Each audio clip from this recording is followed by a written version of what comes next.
Obviamente los privados están aquí por las ganancias que los gobiernos anteriores les permitieron. Si se aprueba la ley emergente, no se van a ir, por favor, porque el negocio de la electricidad seguirá creciendo. Parte del proceso de la estafa es tratar de convencer que el gobierno no tiene dinero para las inversiones, porque a los países pobres se les obliga o se les lleva a endeudarse, y el desafío es cómo hacer crecer la industria energética estatal sin endeudamiento. El plan de negocios de la CFE del 22 de enero es un intento hacia eso, hacia no endeudar a la empresa y aún así hacerla crecer. Los países que cayeron en estas estafas han tenido la pesadilla de ver cómo las utilidades de las compañías se exportan a los países de las casas matrices, dejando en los países estafados una secuela de pobreza, de desempleo por los despidos, en la industria energética, de corrupción y de apagones. ¿Tu participación? Si ustedes, congresistas de esta soberanía, no quieren que sus representados en muchos lugares de México lloren cuando les llegue el recibo de la luz, o si no quieren que aquellas y aquellos que confiaron en ustedes tengan que decidir entre comprarse un taco o pagar la luz, tienen que aprobar por convicción esta ley emergente. Amigos y amigas, vamos a ir al Parlamento abierto en la Cámara de Diputados. Como ustedes ya saben, se está discutiendo la ley eléctrica del presidente López Obrador. Vamos a escuchar dos ponencias, una de Gabriel Cuadri, ex candidato a la presidencia de México. Como ustedes ya lo conocen, hacía unos shows cuando era candidato. Siempre llegaban camiones de lujo, coches de lujo, pero a 2 cuadras los dejaba y se subía a una combi para apantallar a sus seguidores, que estaba con el pueblo. Vamos a escucharlo cómo defiende a esas empresas privadas y arremete contra el presidente López Obrador, además diciendo que se van a ir las empresas extranjeras, que se van a dejar de tener empleos. Vamos a escuchar cómo el académico de la Universidad Nacional Metropolitana lo calla. Además dice este académico que están robando, que están haciendo lavado de dinero, que están lavando electricidad estas empresas extranjeras. Le da un fuerte llamado a los diputados para que aprueben la iniciativa del presidente. Vamos a escuchar a estos dos señores. Adelante. Bueno, antes que nada, muchísimas gracias. Creo que ya se ha reiterado ampliamente, digamos, el carácter pernicioso, regresivo, retardatario de la iniciativa que mandó el presidente de la República a la Cámara de Diputados. Ya se habló de que es un atentado contra los principios de legalidad, contra la Constitución, contra el derecho humano a la salud, contra el derecho humano a un medio ambiente sano, contra principios básicos de competencia y libre concurrencia, que va a tener impactos muy, muy severos sobre la economía nacional, ahuyentando la inversión privada, generando pues un ambiente de incertidumbre jurídica, de incertidumbre política en nuestro país, que pues va finalmente a impactar también sobre la retirada de la inversión extranjera directa en México. Además, todo ello de la violación del Acuerdo de París en materia de cambio climático, de la violación de la Ley de Cambio Climático, de la violación de la Ley de Transición Energética, del pisoteo, como ya lo comenté, del Acuerdo de París, y también de la violación del tratado comercial entre México, Estados Unidos y Canadá.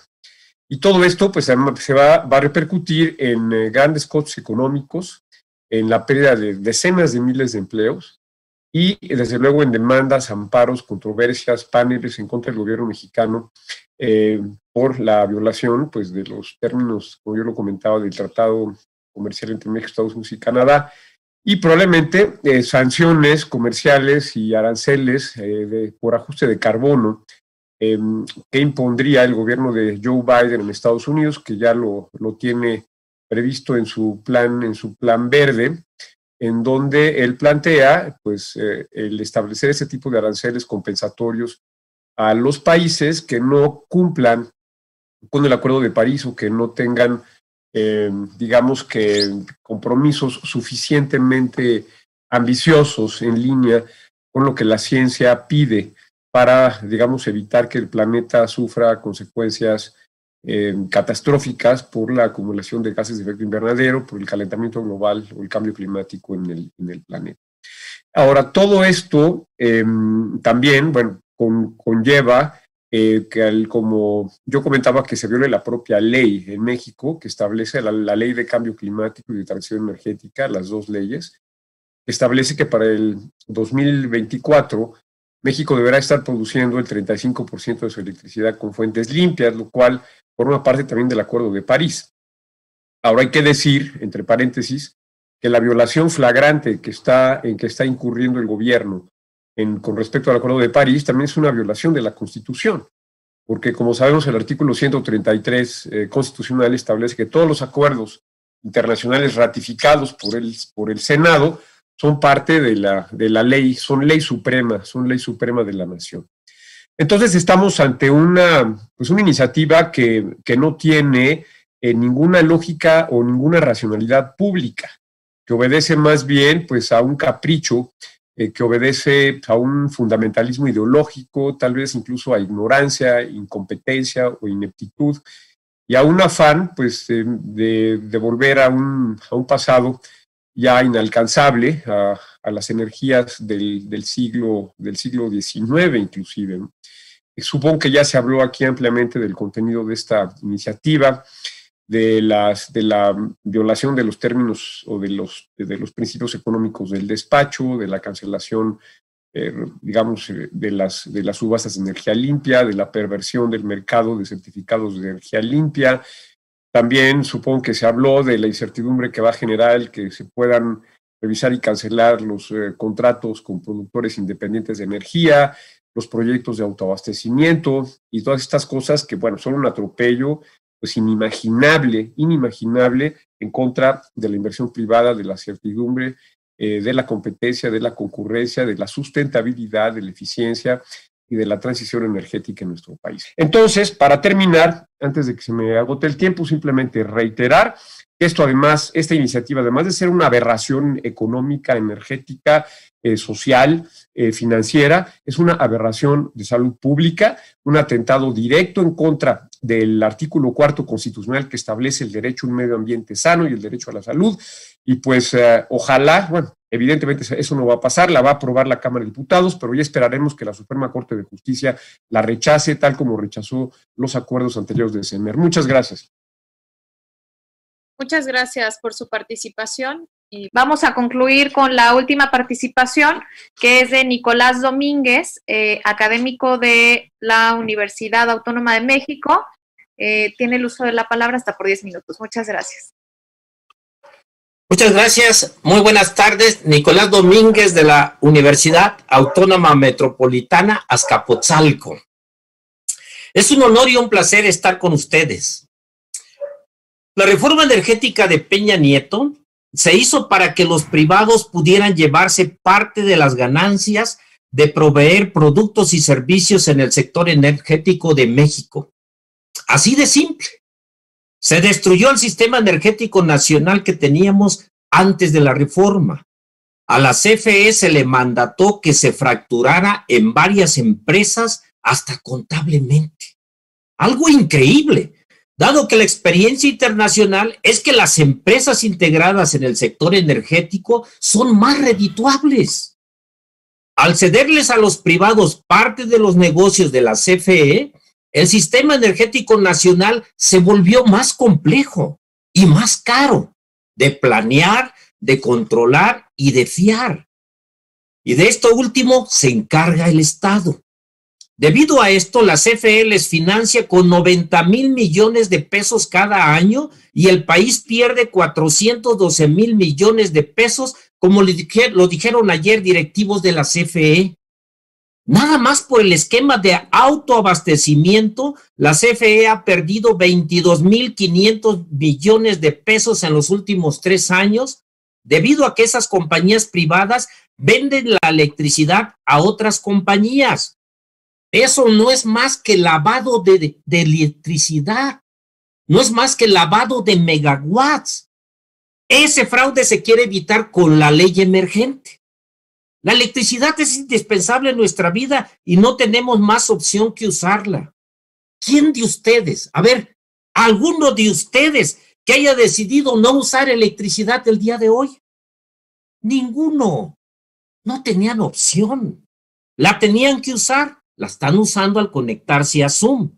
La ley emergente lo que busca es que tengamos electricidad sin que aumenten las tarifas y sin que disminuya la confiabilidad de la red eléctrica. La electricidad en México se genera por parte del gobierno a través de la CFE, que aspira, de acuerdo a su plan de negocios que se publicó el 22 de enero, a generar el 54% de la electricidad en México. Los productores independientes de energía generan alrededor del 30% de toda la electricidad y hay otros generadores, como los de autoabastecimiento. Un poco más de la mitad de toda la electricidad en México se genera usando gas natural como combustible. Una parte muy pequeña de la electricidad, como de un 5%, se genera por fuentes intermitentes de energía, el viento y el sol. La cantidad de energía que se genera por fuentes intermitentes es menos de la mitad que se genera por las grandes hidroeléctricas tradicionales, o sea, quien genera más electricidad por fuentes renovables y limpias es la CFE. Así que cuando se dice que la CFE está en contra de las renovables, no es verdad claramente. El sistema de hidroeléctricas de México es confiable y generará electricidad continuamente si se realiza una buena planeación y administración del agua que se almacena. En el mundo los países tienen maneras muy diversas de producir su electricidad, dependiendo de qué tanto petróleo tengan, de qué tanto sol, de qué tanto viento o de qué tantos ríos.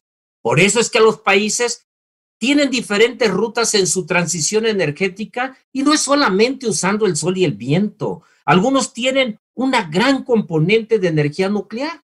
Por ejemplo, México está escogiendo su trayectoria de transición energética tomando en cuenta sus hidroeléctricas, plantas de ciclo combinado y otras. México no puede ni debe copiarle a otros países su trayectoria de transición energética porque tiene recursos diferentes y con nuestros recursos se pueden cumplir compromisos nacionales e internacionales de un medio ambiente sano y limpio. La mayor parte de los países en el mundo, desde principios de los años 1900, comenzaron a electrificarse poco a poco. Y en estos tiempos, la electrificación continúa hasta en el sector transporte.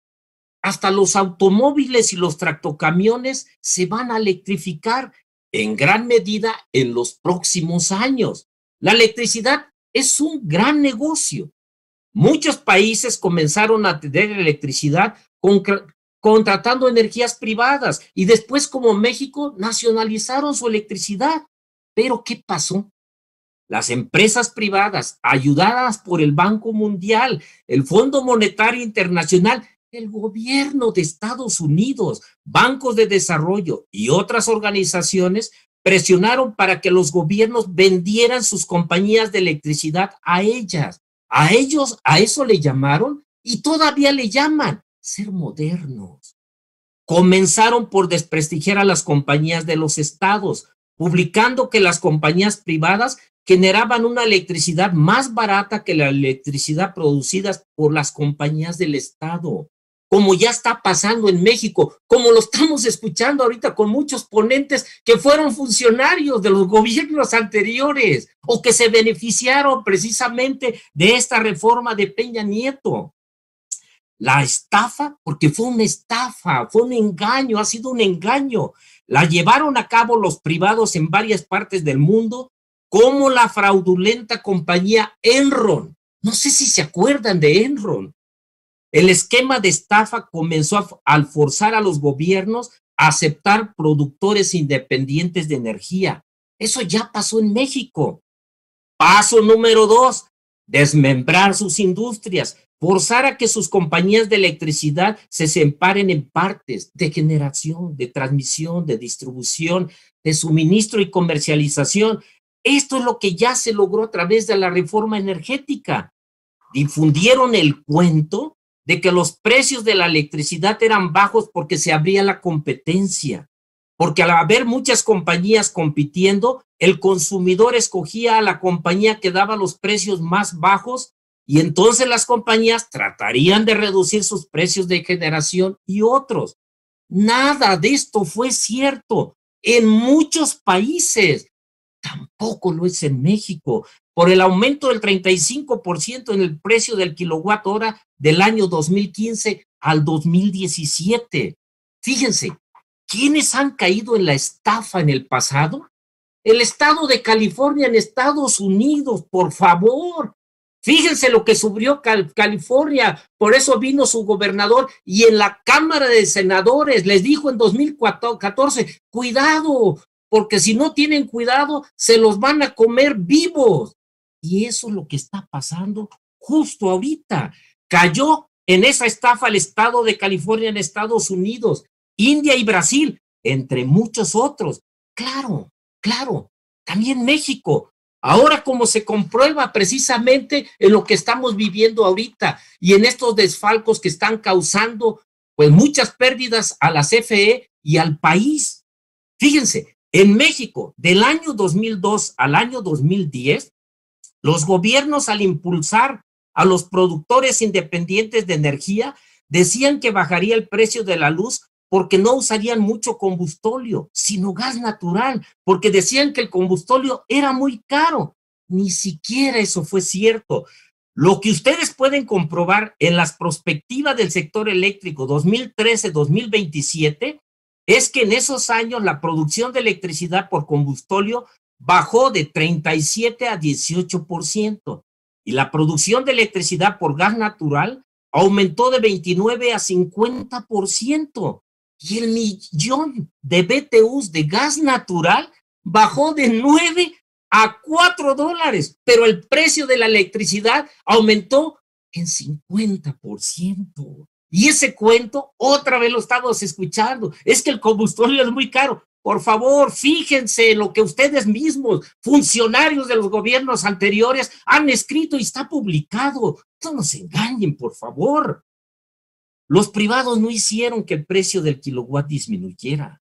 Obviamente los privados están aquí por las ganancias que los gobiernos anteriores les permitieron. Si se aprueba la ley emergente, no se van a ir, por favor, porque el negocio de la electricidad seguirá creciendo. Parte del proceso de la estafa es tratar de convencer que el gobierno no tiene dinero para las inversiones, porque a los países pobres se les obliga o se les lleva a endeudarse y el desafío es cómo hacer crecer la industria energética estatal sin endeudamiento. El plan de negocios de la CFE del 22 de enero es un intento hacia eso, hacia no endeudar a la empresa y aún así hacerla crecer. Los países que cayeron en estas estafas han tenido la pesadilla de ver cómo las utilidades de las compañías se exportan a los países de las casas matrices, dejando en los países estafados una secuela de pobreza, de desempleo por los despidos en la industria energética, de corrupción y de apagones. Su participación. Gracias. Si ustedes, congresistas de esta soberanía, no quieren que sus representados en muchos lugares de México lloren cuando les llegue el recibo de la luz, o si no quieren que aquellas y aquellos que confiaron en ustedes tengan que decidir entre comprarse un taco o pagar la luz, tienen que aprobar por convicción esta ley emergente. Amigos y amigas, como ustedes ya escucharon a este académico, les ha dado unas clases de patriotismo y hay que decirlo claro, de conocimientos. Sabe del negocio, sabe de qué se está hablando. Amigos y amigas, esta cátedra seguramente Gabriel Cuadri no la va a olvidar, porque ellos fueron los de los beneficiados en su sexenio de Enrique Peña Nieto. Hay que olvidar lo que él estuvo de funcionario. Me despido de esta información, ya sabes, si te gustó suscríbete a este canal. Además compártela para que muchos mexicanos estén enterados de lo que se trata la Cuarta Transformación. Ya no queremos lo mismo. Pero hoy hay mucha resistencia por parte de aquellos que vivían en la opulencia, que eran privilegiados. Hoy eso se les ha acabado y por eso han hecho una alianza en contra del presidente, en contra del pueblo de México.